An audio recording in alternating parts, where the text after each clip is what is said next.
Hey, you want to watch some TV or something? Skip it. Well, I'm getting ready to watch a video. Really? What? Nothing but foul language and toilet humor.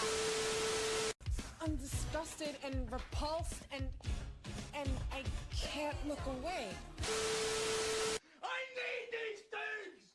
I need these things! Tell me, do you want to go? We're stopping on the color line. Oh, no way, Jose. This just in, go to hell! This conversation can serve no purpose anymore. Stop it! Stop it! Stop it! Stop it! Stop it! Stop it! Stop it! I don't know if they'll come for me, but they might.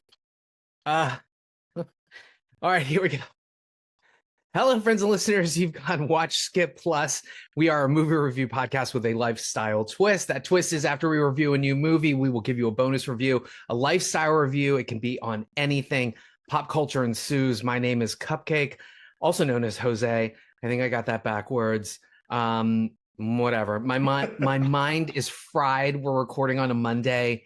My weekend was incredibly busy. Happy Easter, everybody. And I'm joined by my co-host, Mike, the Wildebeest. How are you doing?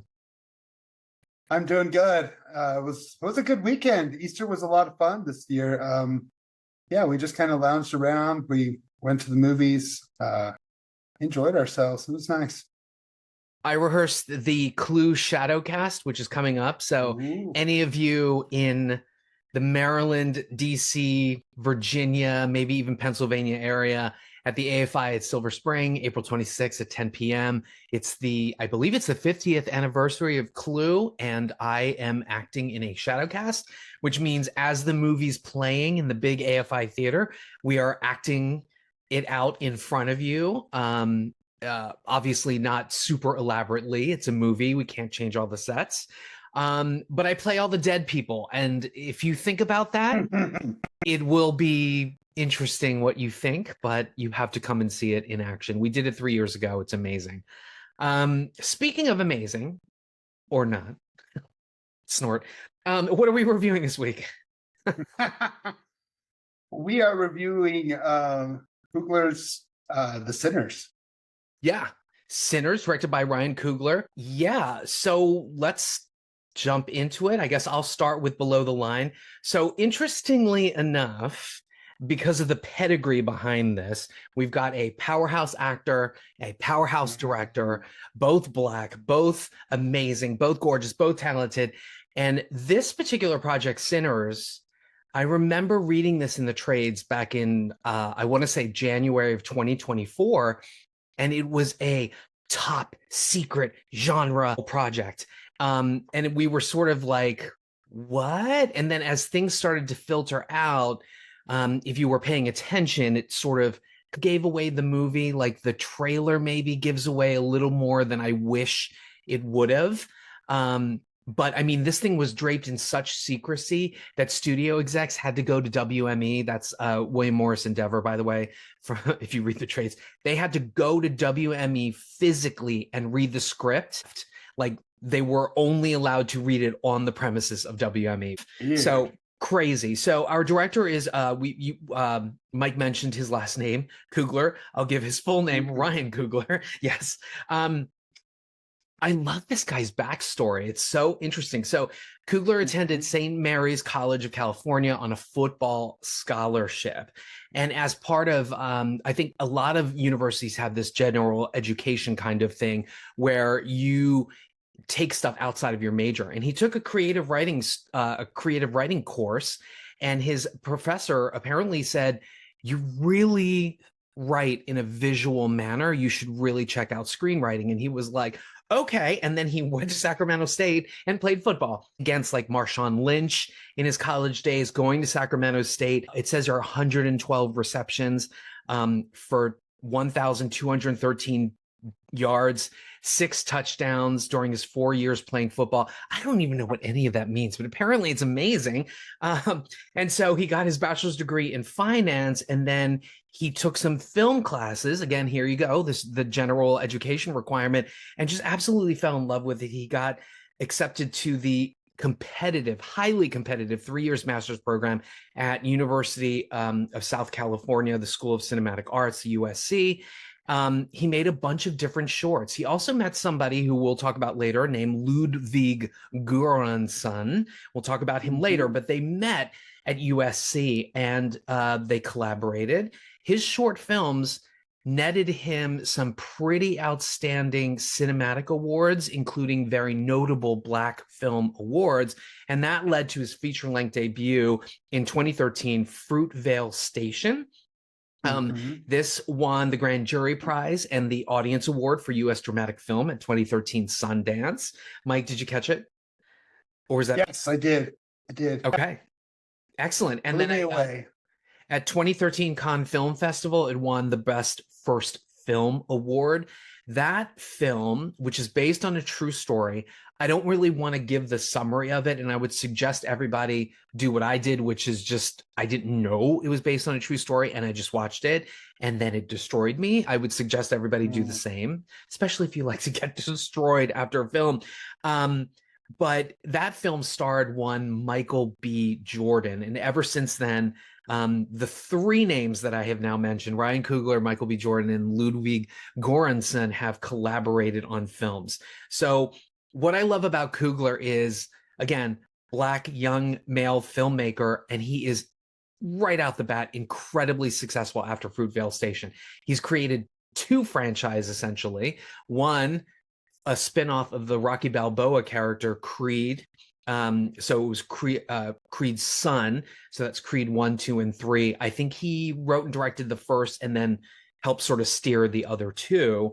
And then, of course, his 2 Black Panther films in the MCU, Black Panther and then Black Panther Wakanda Forever. Michael B. Jordan also starred in Black Panther as well. And then we basically come to this film. I think this is essentially his 5th film, right? So it almost feels like a Black Quentin Tarantino, right? Oh, yeah. Ryan Coogler, number 5, right? Which is kind of awesome. Blaxploitation movie. Yes. So he's actually ended up on Time's list of 30 people under 30 who are changing the world. That was in 2013. He was a runner-up for Time's Person of the Year.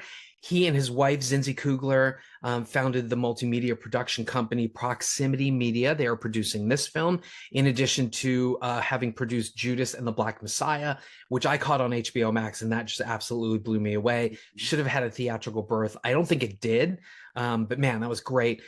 And we're not going to hold this against Mr. Coogler, but he did uncredited rewrites on Space Jam: The New Legacy. Again, we're not going to hold that against him. But our DP is Autumn Durald Arkapaw. She is of Filipino descent from the San Francisco Bay Area. She graduated from the AFI's Conservatory's cinematography program in 2009. She's married to DP Adam Arkapaw, and many of you may know he has shot Assassin's Creed and the Snowtown Murders and Macbeth for director Justin Kurzel, as well as Top of the Lake, which is that miniseries, I believe, directed and produced by Jane Campion. So he's an Australian DP.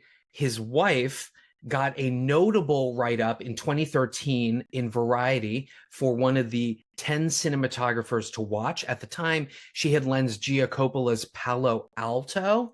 And I just want to read this because this is going to be very, very important later. She is inspired by director DP teams like Woody Allen and Gordon Willis in the 70s and 80s.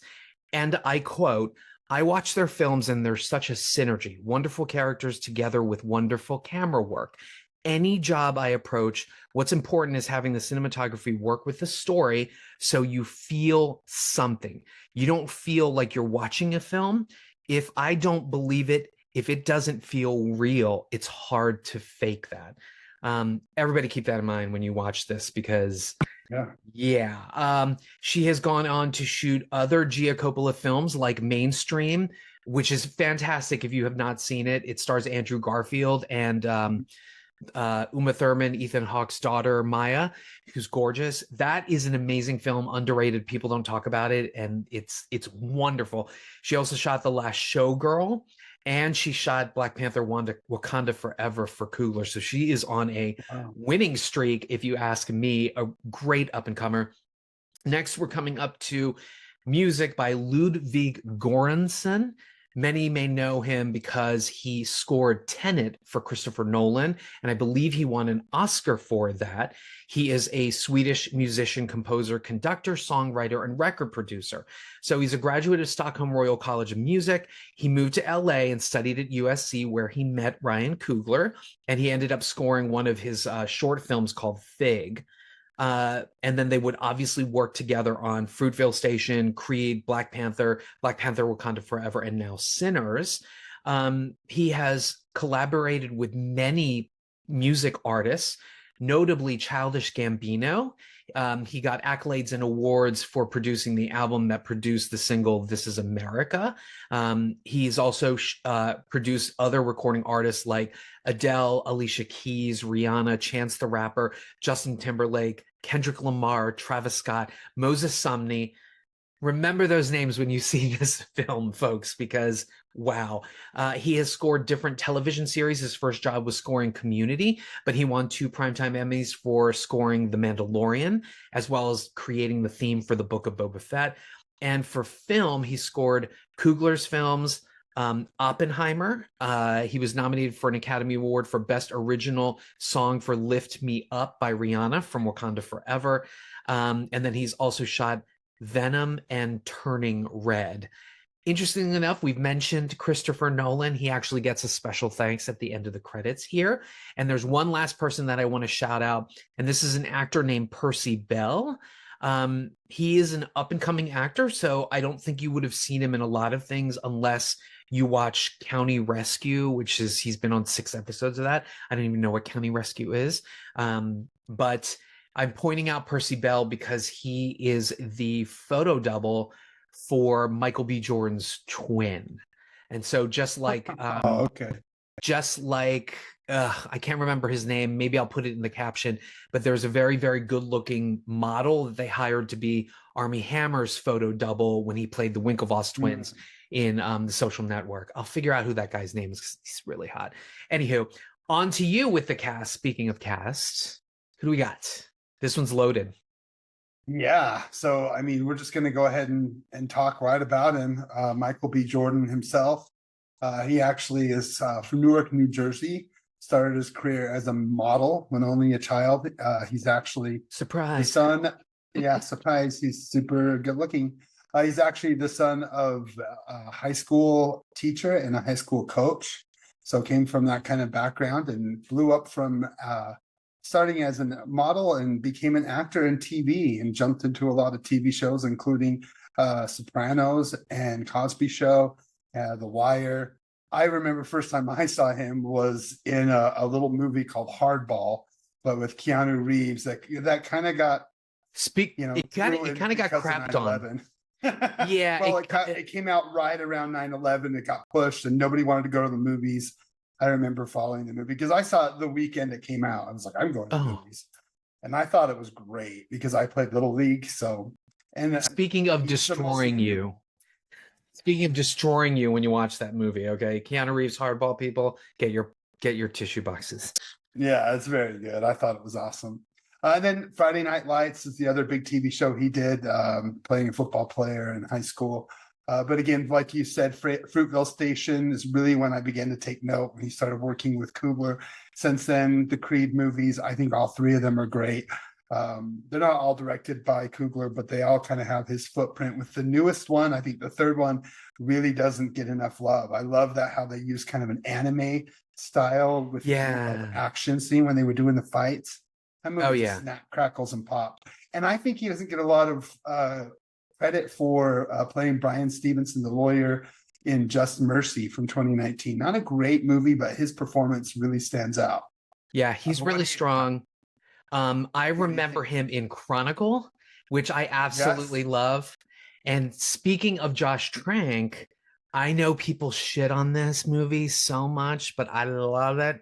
Fantastic Yeah. Four. He was a great Torch, Human Torch, Johnny Storm. I love Michael B. Jordan's Johnny Storm. Fight me I on think it it's a good because I movie. love it. No, I love it. it's not. I don't think it's a Fantastic Four movie, but it's a good movie for what it is. But Yeah, if we thought of that Fantastic Four as part of a multiverse, it's actually Mhm. quite good. yeah, could be. Yeah, absolutely. Who else we But- got in the cast? We're gonna go on to our other big names, even though she's not in it very much. We're gonna go right to Hailee Steinfeld. I remember first really catching her in The Edge of 17, but she was also a pop star and was in the Perfect Film series, Ender's Game as well, and of course the voice of Gwen Stacy. I really love her, the empathy that she brought out, especially in that first scene in that second film. If you listen to the way she reads those lines, she is heartbroken. Like one of the most powerful, really, I've watched that movie so many times. She is so powerful in that role. She really knows how to bring the empathy to that character, even just through voice. So I'm a big fan. And of course, I get teary-eyed when I watch Bumblebee. I think she's great in that. Oh yeah, definitely. So you mentioned like Pitch Perfect, that's great. But don't forget, like right out of the bat, as a young girl, she was nominated for an Oscar in True Grit, the remake by the Coen brothers with my man Jeff Bridges. But yeah, she was great in that. Also, what I love about her is, get this, her father is Ashkenazi Jewish, and then her mother is Filipino, Black, British Isles, and German. So if you're wondering why she's so gorgeous, that's why, folks. Yeah, she's got a very beautiful look to her. Next, we're going to move on to again, this goes back to this being that kind of Black film. We're going to Delroy Lindo, born Delroy George Lindo, just one of my favorite all-time actors. I mean, he's won NAACP awards, Satellite Awards, Tony Awards, Screen Actors Guild. He's been nominated for several nominations. But I know him, most of us know him from his work with Spike Lee, Crooklyn, Clockers, Malcolm X, and The Five Bloods. I think he is absolutely awesome. I also love his character in Get Shorty. And Gone in 60 Seconds. I've seen that movie so many times. Oh my God, yes. Yeah, he's great. And he brings a lot of oomph to his little role in this, and I love seeing him.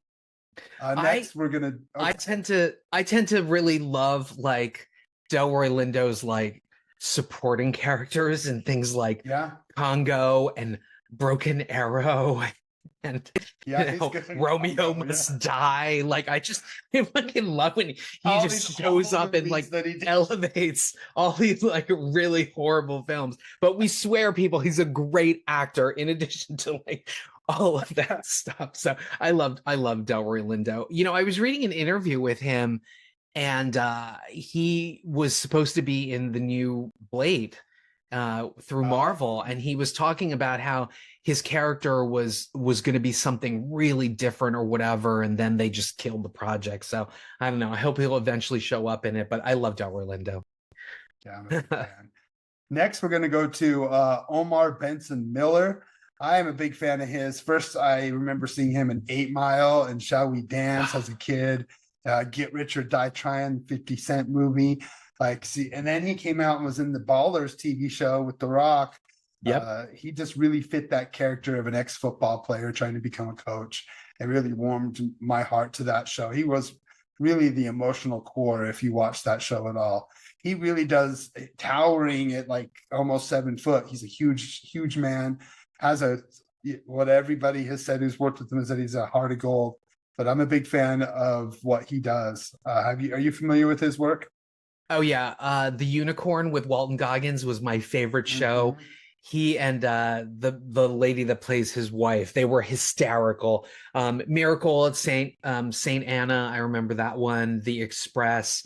Also, he was in one of the Transformers movies, and they swat Glenn's cousin. He thinks he's getting swatted, and he like runs through like the screen and then he gets tackled into the pool or whatever. Yeah, This is the best. that comedy is so cringy in those damn movies.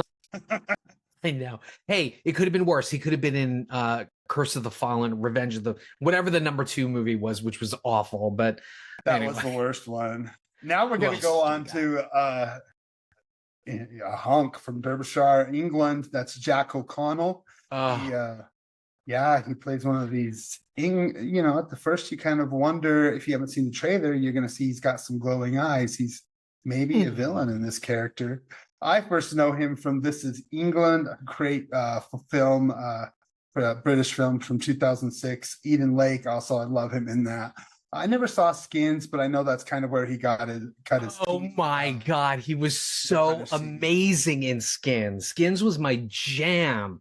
And you know what was fun about that series was that, like, I think format 1, season 1 had like Nick Holt and Dev Patel. And then season 2 had, I forget what her name is, but she was in The Maze Runner. She married Ben Walker. She's really pretty. I think her name is like Patty something. I don't know what the fuck her name is. It's going to be in a caption. Picture now. I know, exactly. So Skins birthed a lot of like really great British actors. So yeah, love Skins. Love Jack O'Connell. He's amazing. He was in this really riveting, hard to watch film called Starred Up, about like a teenager who goes to the same prison where his father is or whatever. He was also in 300: Rise of an Empire, Unbroken, directed by Angelina Jolie. Netflix's Lady Chatterley's Lover, amazing. Also, Back to Black. Yeah. Also, if you happen to see the filmed version of Cat on a Hot Tin Roof from I can't remember what theater it was in England, but I remember I was like, oh, Jack O'Connell, Cat on a Hot Tin Roof, and then I dialed it up. He's completely naked in the opening scene, showering on stage. I was like, oh. Anyway, if that's your thing, folks. Yeah. Well, I'm just going to touch on a couple more names before we get to the review proper. This is a huge cast, by the way. A couple of newcomers I want to touch on. Jayme Lawson, who went from graduating Juilliard in May of 2019 to being in The Batman in 2022. Talk about going from graduating to landing a huge role. First role was in 2020's Farewell Amore. Also ran the circuits at the film festivals. Very impressed with what she did in both The Batman and this movie and The Woman King. So really, I haven't seen The Penguin. I understand she also reprises her role in The Penguin as well. So I'm impressed with her. I think there's nothing but sky's the limit for her. Very much like an Angela Bassett in the beginning of her career. She's gonna totally take off. Oh yeah, and she's from Baltimore. Woohoo! Yep, she is Baltimore area. Yeah. Another newcomer, Miles. I think you say Caton is his name. This is actually his first film, and I was quite impressed with what he was playing. One of our leads, Sammy, in this. I was totally blown away with his performance for being one of his first films, pretty much. Oh yeah. I guess he's a musician who's played, on the indie circuit, and I don't really know how he's been brought in. I tried to do some research because I was completely blown away by him. My God, his singing about him? His singing and his playing, I was like, my God, wow. That's just, absolutely incredible. Oh yeah. And if he doesn't get in Broadway, that's a sin. This needs to take off for him. He's got the ability to really, I'd love to see him in something in Broadway. So I think that he's really, as this is his first role, and he's kind of the heart and soul of the movie, as we'll get into it. Last little shout out to Saul Williams as the preacher and Miles Caton's character's father, Jedediah. I'm such a fan of Saul Williams, all the way back to his work in slam and his slam poetry. He released some like slam poetry albums that I just used to love. They're very hip hop based, and he even did one with Trent Reznor from 9 Inch Nails. Just really awesome if you get into his music and his poetry. And when he popped up, I was like, Saul Williams. So yeah, love seeing Saul Williams in this. Are you familiar with Saul at all? Mm-hmm. Absolutely. Yeah. I'm a big fan. So I guess that brings us to the. Well, actually, two other people I just want to shout out. Oh, Jun Li, Asian actress. Yep. I thought, unfortunately, that she was the weak link in Babylon, but since then she has appeared in Netflix's Sex Life and then Peacock's Based on a True Story. She's actually, I think she's coming up as an actress. Obviously, many people may know her from television, Quantico, The Exorcist, Blind Spot, Chicago PD, Billy and Billy. I mean, I've seen all those shows. I love her. I regret saying she's the weak link in Babylon, but she really is the weak link in Babylon. But I love her from that. Yeah, and then the other one the other actress I want to shout out is Wunmi Musak. She is a love interest of one of the. I couldn't tell the twins apart. I don't know. I think he had the blue hat, folks. Maybe I don't know. But people will know her as B-15, Hunter B-15 from Loki, and then she cropped up in Deadpool and Wolverine, reprising that character. Lovecraft Country, she's been on that. Borders, which is another television series. We Own the City, that was about the gun trace task force in Baltimore. So shout out to Baltimore for the wrong reasons, I guess. But I will always remember Wunmi Musak as the woman that was paid to appear at the congressional hearing in Batman versus Superman, where she was like, and then Superman destroyed all the villages and killed all the people. He doesn't answer to anyone. I think not even God.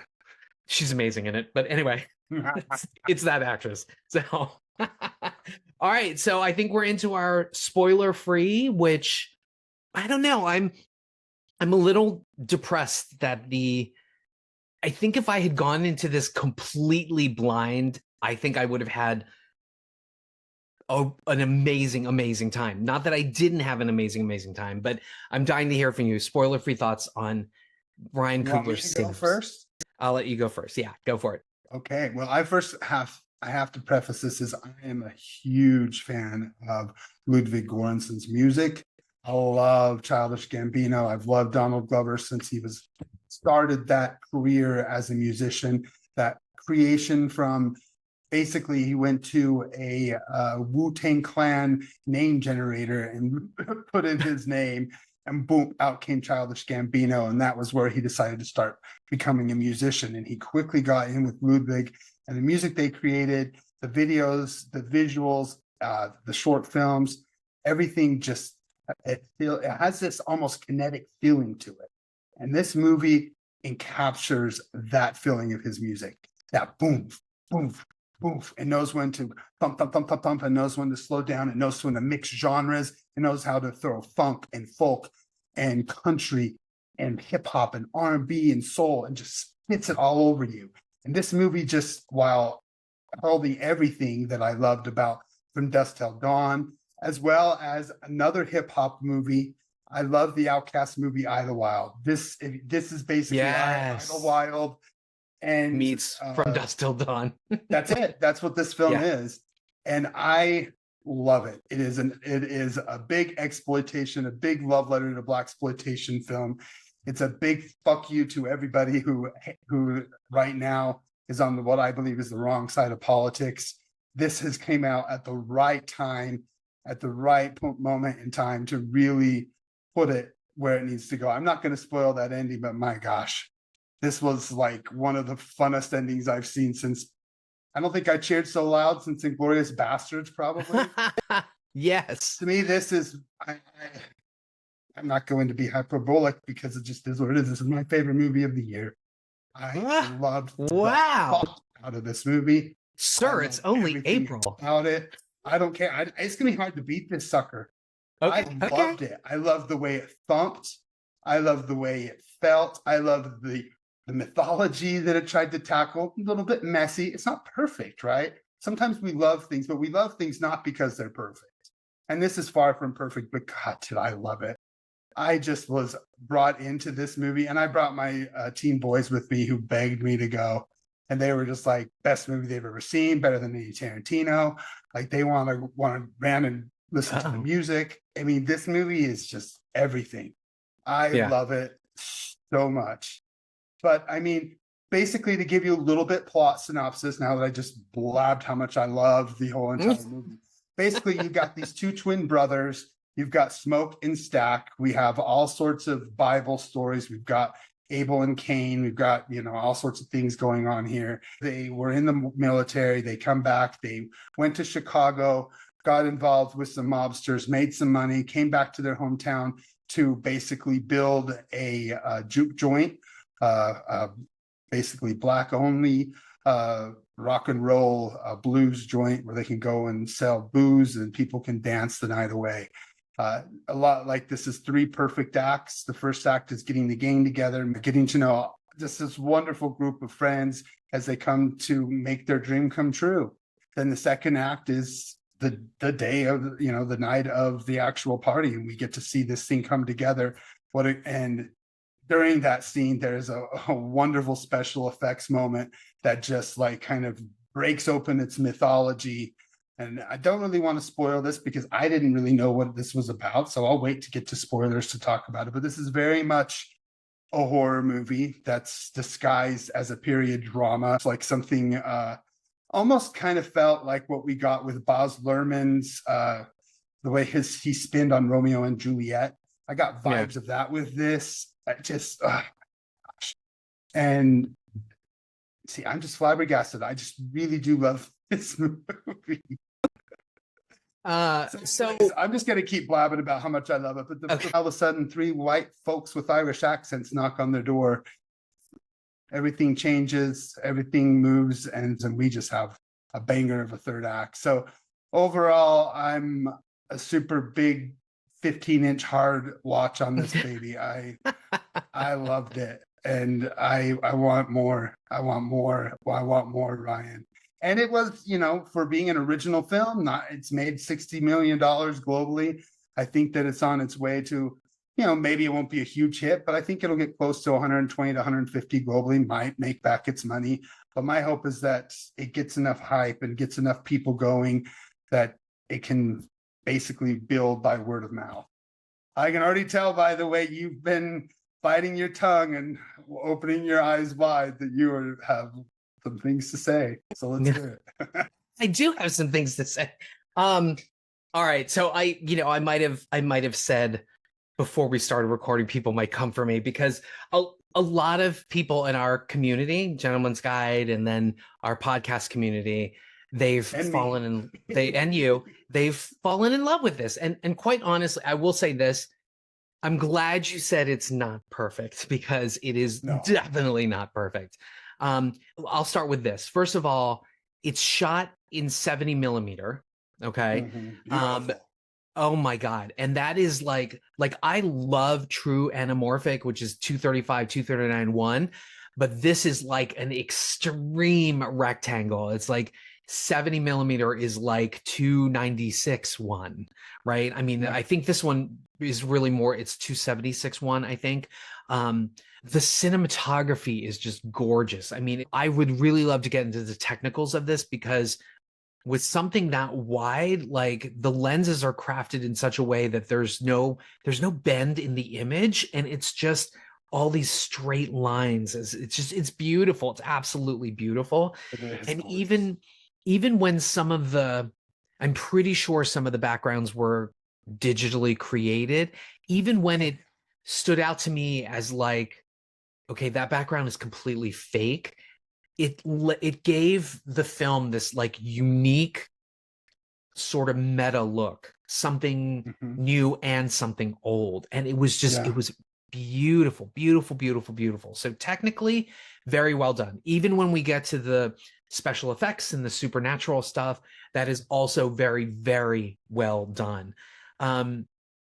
So what's my issue with this? My issue with this is that it does feel a lot like From Dusk Till Dawn. And I think that my issue with From Dusk Till Dawn and this film is the sort of whiplash of the disparate kind of, Jim Crow era Black people struggling in that small town, and then it becomes this supernatural thing.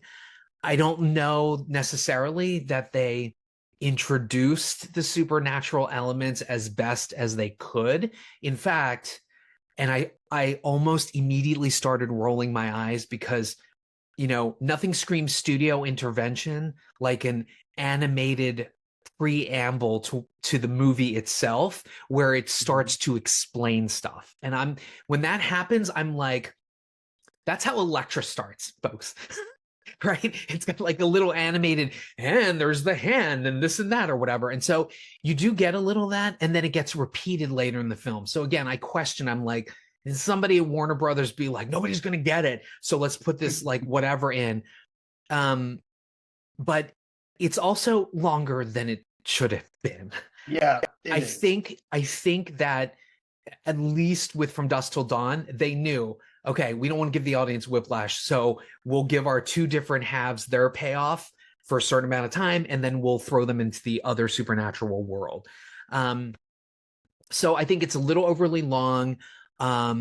The beginning part of it is a little slow, where we're catching the relationships of people. The brothers, where were they? Why are they back? Why are people scared of him? Why are they shooting people in public? There's a great comedic scene where he's just like blowing the two people away, which is kind of cool. And granted, these are great dramatic scenes, but again, I was like, come on, pick it up.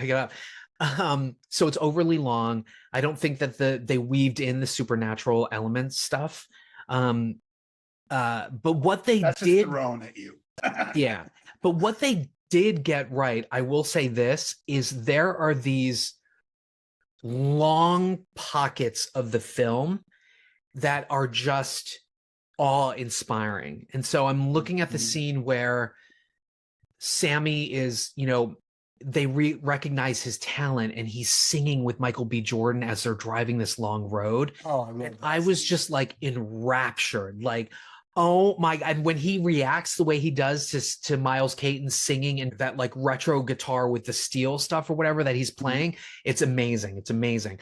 But again, there's these pockets of the film where there is such creative energy that stirred like awe in me. There's also a scene we'll talk about in the spoiler section where I was just like, oh man, people are either going to really take to this or they're not, because that particular sequence, it's the juke joint, like music fusion sequence. I think it might take some people out of it. They'd be like, oh, what are you doing? Right. Oh, is this an art school project for music? I like that. But I didn't feel that way. Like that sequence, like stunned me. Some of the action with the supernatural and the blood, that stunned me. The drama stunned me. The singing stunned me, There's also another musical sequence where I was like, why is this in the picture? And so this is like a kitchen sink movie, but it's like it's highfalutin kitchen sink. So this is like a prestige kitchen sink with like gourmet shit and done up with like expensive equipment and everything. Some of it works, some of it doesn't. Some of it feels like a mixed message when you start to think about these things. And then ultimately, when you actually look at the story itself, I have to wonder, like, is this a tale about racism, or is it not? Is it supposed to just be a fantasy, but then it has loftier ambitions to try to interconnect us through culture and through music? So I got a weird, like, what's the message here? But man, you want to talk about Coogler as a director taking a big swing? He takes about 50 big swings. And I will say this, he probably lands about 85% of his swings. And I just wish it was tightened up, because it really could have been something. I think I'm being overly critical. And that's why I'm thinking like people are going to come for me. But man, it's a spectacle, and it's wildly entertaining. But it does have its flaws, and some of those creative spots, the awe-inspiring spots that I'm talking about, it pulls you almost out of the movie. And in a way, like he's trying to unite the audience with these story elements and these music fusion moments and these and all of the messages, but in a way it almost distances the viewer a little bit. So it's still a huge watch for me, and I'm dying to see it again to see if my opinion changes of it. But damn those trailers. I really wish they would have just maybe made it look like a menacing gangster takeover and just had us be surprised by the supernatural elements. I'll just say this and then we'll move on to spoilers. But I dated a guy who was like, wouldn't it be great if we watched like Howard's End or a Merchant Ivory period film, and in the last act, a monster comes breaking through the walls, and then it just becomes a completely different movie. And I was like, wow, they made this for you, Bill. Bill, they made this for you. It's our movie. But, anywho, it's still a watch. You won't get an experience like this in theaters. No. I don't think we'll get an experience like this in theaters this year. So you know what? You're saying it's your favorite film, and I know I said, sir, it's only April, but I don't think you'll ever get a fusion experience like this. It really is something. And that soundtrack, wow, they put a lot of thought into it. Just amazing. The genre fusion, just the mixer of everything about this is just almost like you said, kitchen sink, throwing everything in there and fusing it together. And with that, let's go ahead and you're a watch. I'm a hard watch. You know, it's funny. Our review's very similar. If you go back and watch Mickey 17, these both movies are 2 hours and 17 minutes long. Yes. I was barely on the skip, almost on the watch, because again, I felt like you, it was too messy, way too messy. Whereas this is messy, but messy on purpose almost. It's like it's messy with a purpose. And I love what it does. Technically perfect. Yeah, it's amazing. Throw the shiz out of it. All right, so if you haven't seen Sinners, grab your garlic and holy water because we're gonna spoil it in 3, 2, 1. Tell me about the ending. What struck you about that ending? Because again, freaking Gatling gun and just blasting everyone. Oh my God, yes. Oh my God! So listen, South, I've been stuck in KKK rallies where you're stuck and you can't go anywhere, and it's just like frightening. And so, like, there's nothing better for me, like living in the South in the '80s, seeing them get parades, seeing them rallied about, watch me get them blasted over and over again, and I'm cheering. I mean, can I just tell you? Can I tell you? My audience was cheering also, as was I. I might add. My mind. In fact, the woman in front of me started recording it. I almost wanted to be like, "Madam, copyright infringement, turn that off." Yeah. But yeah, that ending was kind of. So we'll set it up, right? Maybe too many endings. We better talk about that because there's several endings here. There are several endings. So for this particular ending, folks, it comes out that as you had said before, the twin brothers go to Chicago. They get in tight with like allegedly Capone, or at least that's the rumor that's been spread. They get into some nefarious whatever. They make a bunch of money. They come in here. So in the beginning of the film, they're buying the juke joint from this like big fat white man, and the man seems a little shady because they kind of talk about like, oh, none of this business of you coming back trying to like, you know, run us out of town or whatever. Just know we'll fucking kill your guys. And he's like, I ain't got nothing. But it turns out that he is a grand master of the Ku Klux Klan. Yeah. And the whole point was once the juke joint got set up, they were going to go and basically slaughter all the black people. Mm-hmm. Right. And so at the end of the film, that brother, I can't remember if he was like shot, maybe dying or something. But that particular brother is like, you know what? They don't win. And he knows they're going to come back. Right. Well, at first, so since he has the military background, at first he's a sniper and he shoots all of them. Then he comes out with a Gatling gun and he massacres all of them. And the other thing that kind of got me, and it's funny you mentioned those other films like From Dusk Till Dawn and what have you. To me, I got a big Constantine feel from this because it is spiritual, but it's spiritual in the context of not necessarily saying that religion is wrong, or any type of religion is wrong, because this one is Yeah. sort of the religion that they are more vested in is kind of like an earth magic, black Southern culture magic kind of like thing. But it reminded me of Constantine because they're not saying Christianity is wrong, and they're talking about an afterlife and seeing their child who had died. Did they ever explain why the kid died, or was it just like SIDS or something like that? Or I can't remember It never how the kid explained, died. but he was a baby, so it must have been, Yeah. it's probably- And so after he massacres all the people, the Grand Master is left, and he shoots him, Michael B. Jordan, and Michael B. Jordan sort of sits up and he looks over, and his wife, although I think they were separated or something, she's like nursing their dead baby, right? I bawled. I know. I bawled. But here's a big creative swing that he took, which I haven't seen in movies before. He's literally glimpsing the afterlife and the people who are waiting for him. And then he picks up the gun and blows the guy away. And so then I was like, wait a minute, is he ruining his chance to go into heaven by doing that? Like, couldn't he let bygones be bygones and just lay down and die? But no. So I'd never seen that before. And when he blows that guy away with a machine gun, I was like, well, now what?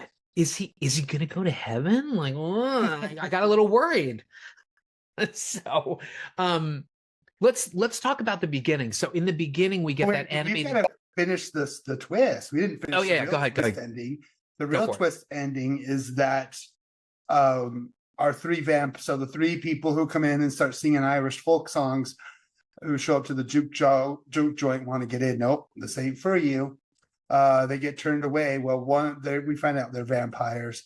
One of them is actually the brother of the guy in the Ku Klux Klan, who we're guessing, they don't explain it, but I'm guessing they must have recently been turned, and they basically said, let us have them. And so that's the whole twist, is even though, yes, the vampires are the bad guys, the real bad guys, the whole movie really are the Ku Klux Klan. It really is a whole story about racism. It really is a sad story about, the best day of their life ended up being the last day of many of these characters' lives. Just a powerful story and vibe about racism and the awful things that it did to people back then. So again, lots of messaging here. I think that people are going to go back and tie this to a lot of blaxploitation films of old, using film and using satire and using kind of fantasy and horror elements to really just jab back at what's really going on right now. Yeah, it's systematic racism. the writing is interesting because obviously, we think that the vampires, I mean, the ones that are the enemies here are from the Ku Klux Klan, basically, right? Mm-hmm. But I think Not a Bomb covered the invasion, which was Oliver Hirschspiegel, I think his name is Hirschberger or something. It's the one with it's the Invasion of the Body Snatchers that starred Nicole Kidman and Daniel Craig. And what this film kind of like ends up doing is, the vampires, it ends up not being a racism thing. It kind of ends up being hey, we're bloodsuckers, but check it out. We're like a hive community, and there's no color, and there's no differentiation. We're all one. Don't you want to be a bloodsucker like us? And that reminded me of The Invasion, because the whole concept of that film was, listen, why don't you want to be a pod person? We don't have hate. We all get along, and everything's beneficial or whatever. And so, that was the kind of interesting twist, because, when the black people become vampires, it's not like the white vampires were suddenly like, oh, we rule over you. They became kind of a family in a weird way, right? Because what ends up happening is that Jack O'Connell, and this is another musical scene, just like remind me to go back to that other musical scene, is in the field. There's a bunch of them, and he's doing like this Irish song and dancing an Irish jig, which is amazing. But then when you look at the circle that's circling him, the black people are in there too, and they're dancing along, and they're not really dancing in like a parody kind of thing. They're in tune with the Irish music. And so again, it was this kind of like interesting messaging about like connecting us through music. What? It's blacks for Trump. Yeah. Yes, That was the guess. messaging. Oh, was it?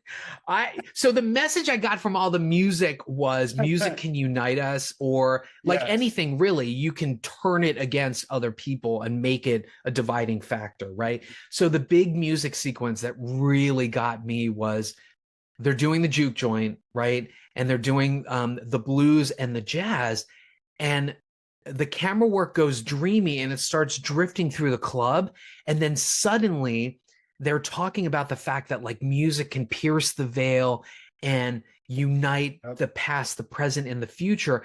And then suddenly this guy comes out looking like, you know, Bootsy Collins, and he's got an electric guitar or whatever. And then the camera floats around and there's a DJ there, and then there's a ballerina or whatever. And then just like it starts going places, and then it goes into the kitchen and there's these people crumping and they're like, you know, and breakdancing or whatever. And I was just like, that scene floored me. I felt that through the music and just this whole idea that like, you know, music is a synthesis of all the things that have come before it. And then we as artists change it and it becomes a new type of sound. That's how hip hop was born. And so it starts from that Black Southern blues jazz kind of feel, and then that whole scene just makes it into something else. Like, look, this is where it came from. And it, you know, I'm sure that you could look at that as in some way and say, okay, all this other music that came out from is cultural appropriation. But I don't think that like Coogler is trying to say that. I think he's trying to say that like, you know, music is not only does it unite all of us regardless of our race and political view and stuff like that, but it's like an invitation to create and add on to it. And yeah, it was amazing. And so, but then to go from that sequence to suddenly here comes the vampire onslaught, it's too much of a whiplash. And so this is what I meant in the spoiler-free section, where there are these pockets of creativity and fusion that are awe-inspiring, and then it goes back to the conventional horror film, crime film, or whatever. And I'm just like, what happened? So I love the use of music in this, like going back to that. Oh, it's so if you think about in war, there was literally soldiers who were brought forth to do nothing but play music, the drums of death, to bring forth that music. And my gosh, if the music doesn't just like bring that forward the whole time, and you, when they, right before that whole battle, when that music's like, boom, boom, boom, oh yeah, just this movie floored me in every way, shape, and form. The music has a power to unite people. It has a power to change. Every single like revolution started with music. It started with people together singing. It started with this power that comes from music. And that's what this really is about. It's about fighting power. It's about finding yourself. Of course, this is all, you know, kind of brought together in a blaxploitation vampire film. Yeah. But I also love that through Coogler's lens. I mean, it's just really exploring the beauty of that black Southern music, where like blues and jazz came from. I mean, it's just the train station sequence where they meet Delroy Lindo, and then he you know, and then he ends up performing with them. That whole scene is magic, you know, like where he's like, I play it so and so, you ain't gonna be paying me this and that or whatever, blah blah blah. But then when he realizes like it's black based and the new talent guy, he's black, and it's great, and then they start playing, my God, it's amazing. And then the white girl shows up, and then, you know, so it's like, and then the married woman, and she's sort of like, I have a husband. And then she's like shaking her booty or whatever. I'm like, what's going on? He's like 16. I don't know. You know what this music reminded me of? The way that the music just thumps, it reminds me of Coen Brothers' Lady Killers, which is a mix of nappy roots hip hop, a hip hop group from Kentucky, and like old white bluegrass and folk. So I mean, And no, there's nothing to remember about that movie besides that music and the weird mustache of Tom Hanks. He was doing the foghorn leghorn. Well, I say. Yeah. The music. You know what? It's funny you mentioned that, because even the Irish jig sequence, like I was thinking like the Pogues, right? Yeah. Oh wow, yeah. I didn't think of it like that. Yeah. Yeah, Awesome. totally. But so in the beginning of the film, Coogler's starting to show his like USC roots, because not only do we get that animated thing that explains everything, and then you get the red eyes. I was like, who put this in here? Who put this in here? Right. And then the film opens proper with Sammy driving up to the church. He gets out, he's bloodied. He only has half of a guitar. He goes back into the church, and then it's like Daddy. 24 hours earlier or whatever it was. It flashes back or whatever. And I'm like, okay, so he's already made the mistake with the preamble, and then now it's like he's already telegraphing all this shit, right? So I don't know. I think the beginning could have been handled a little differently. I think they could have sped up a couple of stuff. I love the one-shot introduction of the town where they go in the Asian place, and he's like, "Go get your mom," and then it's a one shot following the girl, and then the mother walks back into the thing, and I was like, "Oh my god, this is great! This is great!" So it's done really, really well, but y'all could have edited yourself a little bit. just a little bit. It doesn't need to be 2 hours and 17 minutes. This could have been a very solid 2 hours, 2 hours and 5 minutes. There was definitely some fat to be cut in there. But like you said, 50. Easily. You could have been an hour and 50 to 2 hours without any problem. But vision. But I also I mean, listen, I also get that he was definitely showing us Black Southern culture, and then just, you know, the depth of the tragedy between the Musak character and then the Michael B. Jordan twin, where they start like boning in like the shack, and I was just like, what movie am I watching? Sex, man, the sex comedy and the sex. I mean, the sex scenes are already taken over Twitter because the movie's a huge hit, and it is. Yeah. Wow, they love the sex scenes, and there's some pretty sexy stuff when she's like, I haven't showered. He's like, I don't care. And then he like goes to eat out at the Y. It was sexual. And it was. Oh my god! And when, oh god. But when that, and here's another musical sequence when that lady gets up there and she's singing, and then she starts sensually moving and crawl like, I like two words that like popped into my head were like sinisterly sensual, you know, like this movie, like it's like you said, it's everything. It's like exploitation, but it's also like the beauty of the South. But then we've got sensuality and supernaturality. Yeah, it's an interesting kitchen sink sort of thing. I can see where it won't work for some people, and it almost didn't work for me, but it's still really great. I don't think you'll get quite an experience like this.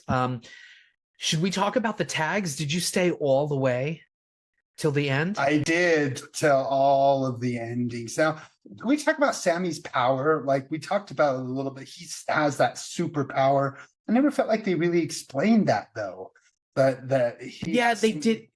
They didn't, except to except to just say that there are these rare musicians that sort of speak to everybody, right? And so, but more in particular, as the preamble tells us, his voice like basically pierces the veil. So when he performs through all time, which brought all those people from so he's singing and he's performing, and then like the camera pans up and the roof like burns. That's where he's piercing the veil. So cool. And then it starts that whole music sequence where you see the future and the past or whatever. People from the future and past coming together, all the dance styles. But it's also a little bit. It was a little bit. But story-wise, it's a little mixed because the vampires came before them, right? Yeah. And what were they calling? They said they're not vampires. There's something else. They gave a term for them. Did they say they were the damned or no? Gosh, there was a. Oh, you know what? Actually, so They almost talk about how they're all connected through some kind of Wicca. Well, the Musat character says, I thought that they were something, right? Yeah. And then she's like, but they ain't. They're vampires. These are fucking vampires. Yeah. Or whatever. They're different.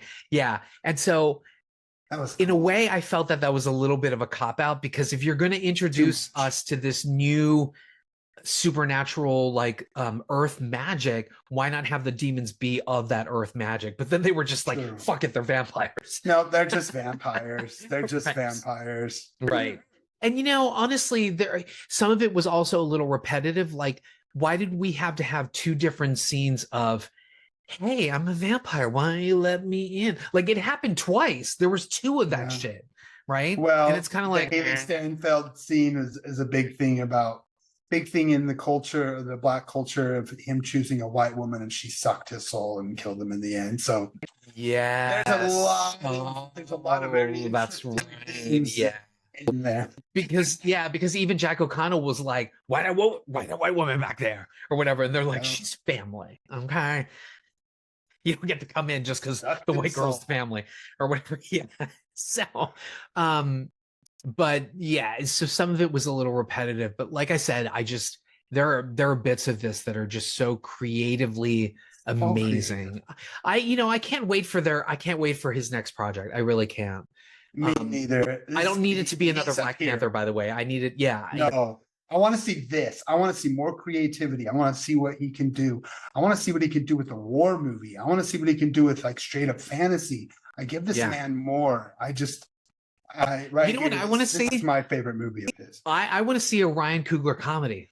I want to see a comedy next. Yes. Yes. So me too. That would be great. So I guess we might as well finish the review out. Like,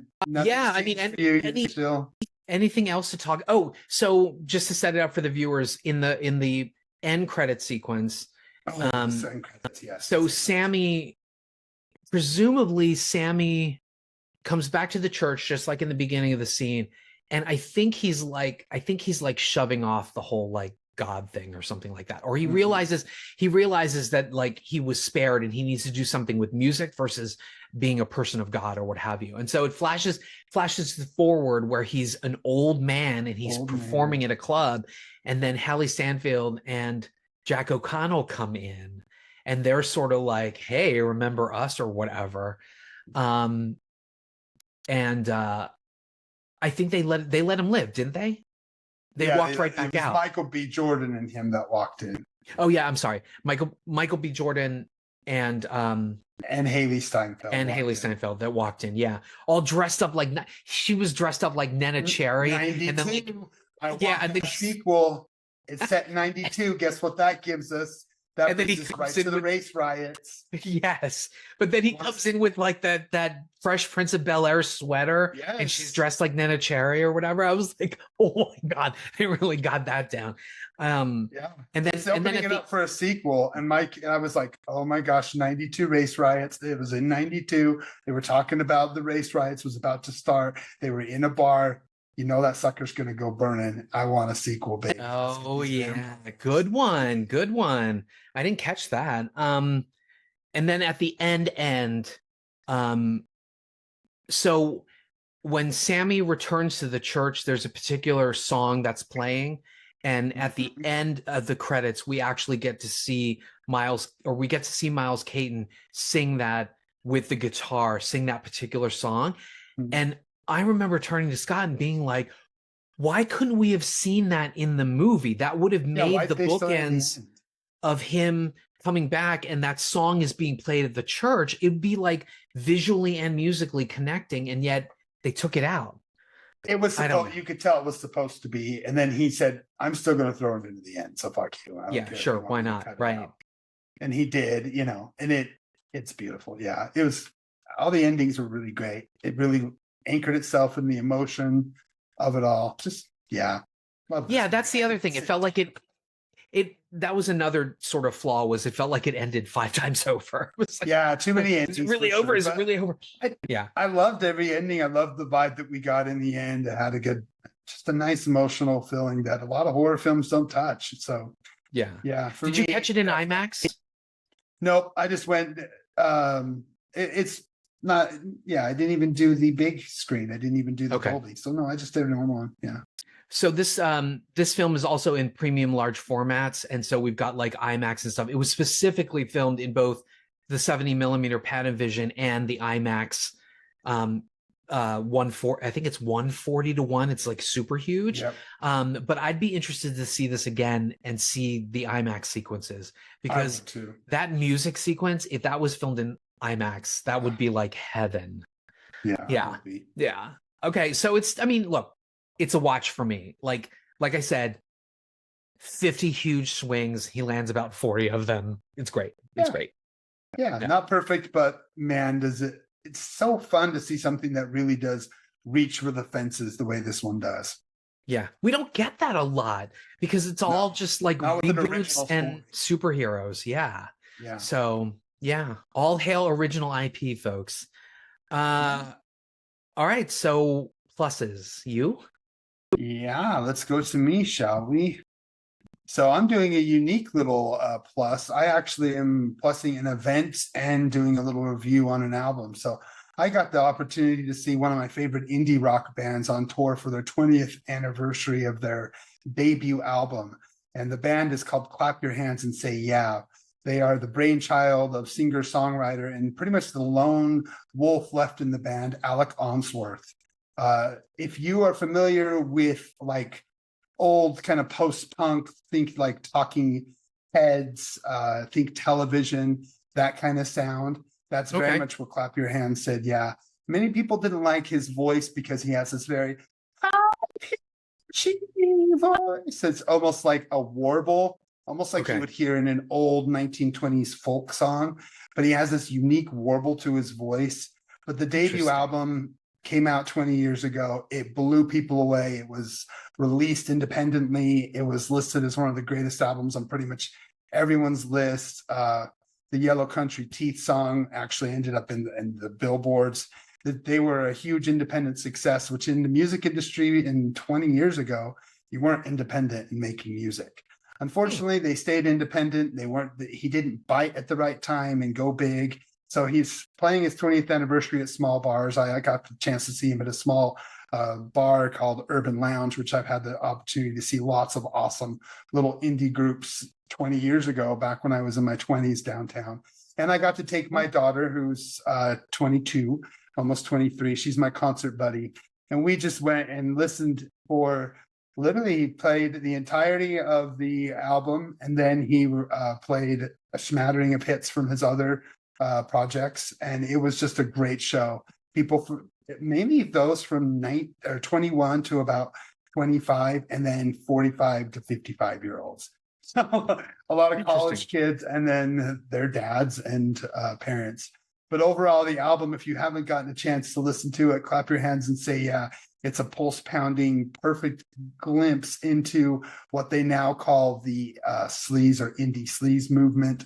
It's been resurrected with the band The Dare and a bunch of other stuff. And it's really become a popular sound again. And you can go back to the Yeah Yeah Yeahs, the Strokes, all these bands in the early 2000s that kind of brought back the garage sound and then brought back indie rock in the 2000s. So for me, Clap Your Hands and Say Yeah. Go back and listen to that initial album. It's just called Clap Your Hands and Say Yeah. It's a beautiful yellow. I'm sure you're going to show it right now. Really cool album. Definitely you need to listen to it. And unfortunately, I think we were like the second to last stop, so the tour isn't still going. But if he tours again, you need to go see him. You can find YouTubes of him playing live, and you'll never guess that he can sing in that high warble when you hear his actual voice.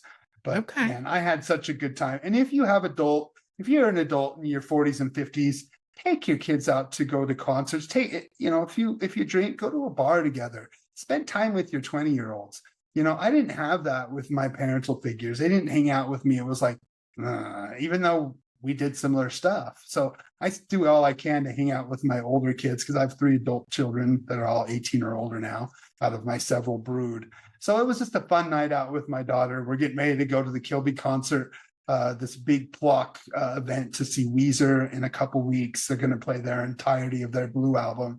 So I'm just excited. It's music concert season. So you'll get some more concert reviews from me probably throughout the show.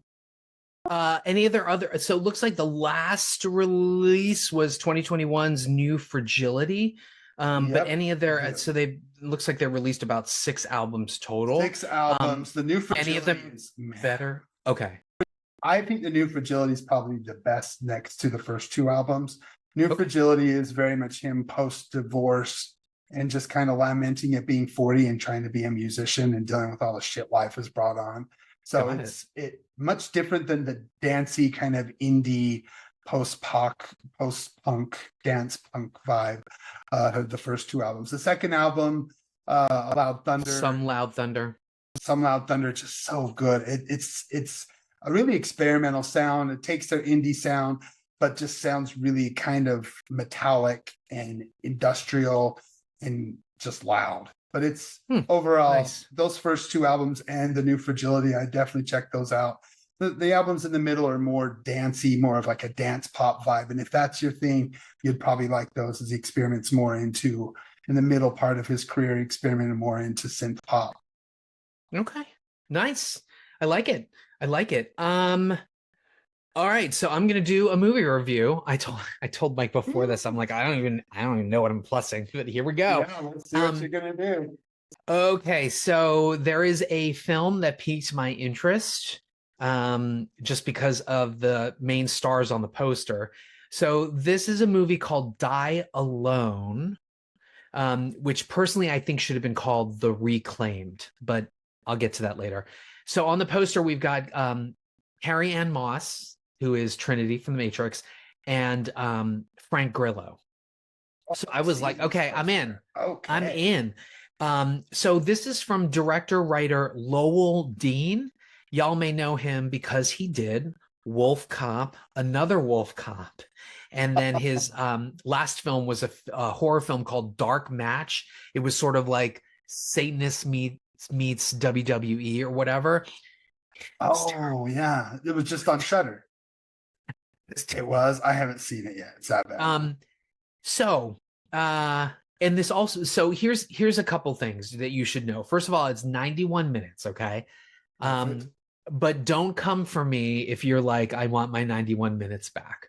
But the reason why I'm recommending this is because, first of all, a couple warnings. One, Frank Grillo is really only in this for about 7 minutes. So if you are going expecting Frank Grillo to kick ass, is not happening, folks. It's a drama. I'll read the log line. It says, tells the story of a young man who has amnesia. He bands together with a rugged survivalist. No, not Frank Grillo. Carrie Ann Moss is the rugged survivalist in a zombie-like outbreak to find his girlfriend, okay? So actually our main star is a gentleman named Douglas Smith. You may know him from, I believe he was in Ouija. He was also in The Alienist on TNT. It was so he's got like this floppy like hair. He's super cute. He was also in, there's this amazing Killer Santa movie. Hold on. I have to find the title that he was in. Santa Slays with Yes. Yes. Goldberg. It was the wrestling Santa. I love that movie. Oh my God. Santa Slays is my jam. That and Krampus is what I forced Scooter to watch, and Die Hard too. Yeah, oh, I love. I do the same thing. Fucking love Santa Slays. That intro, the first 10 minutes alone of Santa Slays. God damn, chef kiss, baby. And then you know what? I think and then I feel like Eli Roth ripped it off in the beginning of Thanksgiving. Kind of. No, not Thanksgiving. I'm thinking of a different movie. Some horror director ripped off that first scene, like the dinner where everybody gets like killed or whatever. Anyway, so this film, Doug Smith is actually the star. And the reason why I'm recommending it is because you and I talked about a film called Your Monster, which I don't think you've seen yet. I saw it. I'm going to. But this film, Die Alone, the third act changes everything that you've seen before. And while I was watching this, I got a little bored. I stopped paying attention because I thought I knew where this story was going. And then it completely changed. And I was like, oh, fuck, I should have been paying attention. And it actually turned it into quite a good little 90-minute thriller. So I think it's streaming on Prime. If you love Lowell Dean, here's somebody who swings for the fences sometimes. Wolf Cop and that Dark Match movie. This one is an interesting low-key bunt. We'll call it that. But he gets first base. So there you go. So yeah, everybody check out Die Alone. Again, don't come for me if you're like, I lost 90 minutes of my life, but I really liked how this one turned out. I was surprised. So yeah, check it out. I got to see it. Well, Lowell Dean is one of those, I only use practical effects kind of guys. He's kind of old school. Did you notice did it seem like it was all practical in this one? Yes, most definitely. Most definitely. Yeah, that's his vibe. And again, when you guys watch this, you'll probably end up being on your phone a little bit, and then that ending's going to come and you're going to be like, wait, what? So yeah, it's good though. I liked it. So, all right. On the list. What are we doing next week? Do you know? Yeah, The Accountant 2. I've never seen The Accountant, yes. I guess we could do that. Sober Ben Affleck and John Bernthal. I've got to see this. I had never seen it because I heard it was like, I'm a superhero because I'm autistic. That's what the first movie basically is. A little bit. You really should you have to check out the first one. You have to. We're going to revisit it before we see this or whatever. Well, if we're going to watch it, then I'll have to watch it this week. You'll have to watch it. You'll have to watch it. Okay. So we've got. Then we'll do it. Yeah. All right. The other one is the horror movie where they do the horror video game movie. Oh, what's it called? Until Dawn? Until Dawn, yeah. Probably should have just been called Die Again. Or I don't know. I'm going to be a sucker for that. I bet you I'm going to love that stupid shit. That looks like the kind of garbage that Blumhouse looks really bad. If this is the first time you're joining us, or even if it's not, please do us a favor, follow, like, subscribe wherever you're listening to us or even watching us. Spotify's our home. YouTube, you can click subscribe and there's a little like bell, and then we tell you when all the new videos come out. You know, I still didn't post social media for Drop yet. Everybody check out Drop. It's really, really good. I know that it bombed, but check it out. So it's good. Check it out. Yeah. Definitely. Please do so. Also, feel free to drop comments and let us know what you think about the episodes or how we thought about this. So basically, I'm inviting you to come for me in the comments for saying Sinners was flawed and should have been shorter and why were they doing this? I know. But if you love us, you'll certainly love our Podfathers, A Gentleman's Guide to Midnight Cinema. They are going strong. Episode, I don't know, 508,000, something. Seven something. They did 1971's Walkabout, directed by Nicholas, I think it's pronounced Rage, Oeroeg, Reg, Nicholas Rage, the guy who directed The Man Who Fell to Earth. The podcast. Roeg, I don't know. And then you also love Not a Bomb with Troy and Brad. Their episode, The Long Kiss Goodnight, had a very special guest. Long Kiss Goodnight is one of my all-time favorite Shane Black films, all-time favorite Gina Davis, Samuel L. Jackson films. Love it. You also love Friends with Cinephites, Night of the Living podcast, Wild Dream podcast, Death by DVD, Raiders of the podcast. They did William Castle's Shanks and The Dirt, which is the biopic about Motley Crue. Apparently that's a Tyler pick. Yeah, Tyler, you can tell which one Tyler picked. Hashtag full penetration, Tyler. You also love Backlook Cinema, and now for something a little bit different, that's our YouTube brother, John Horgan, who I understand will now be re-establishing, releasing new episodes for something a little bit different in May. So watch for that. Caliber 9 from Outer Space. We keep threatening to get Rob on here, and we need to. Yeah, he needs to. And then, of course, The Feminine Critique. Any parting thoughts, Mike? Oh, Talk Without Rhythm without Goro. I told him I'd shout him out as well. Okay. My parting thoughts are hug your loved ones. I had a dear friend of mine told me that she is passing away from ALS, and by the time this comes out, she will have passed through this mortal coil, and she's choosing to be off of her ventilators. So I am just going to tell everybody, hug your friends. Don't forget those people that you love. Christina, I love you. You fought hard for 3.5 years when she was given only a year. So she's choosing to go out with dignity, and I'm very proud of her. So those are my final words are, love life, grab it by the balls, and just love people. Just love.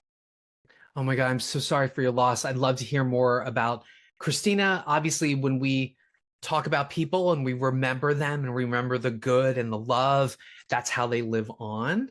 Yeah, And speaking of which, everybody, please be kind, be open, be vulnerable, like Mike being vulnerable today, because that's where the art is. Thank you so much. Oh my God, I'm so sorry to hear that. But yeah, well, it's life. I know, but thank you for sharing that. That's amazing. Absolutely amazing. Yeah.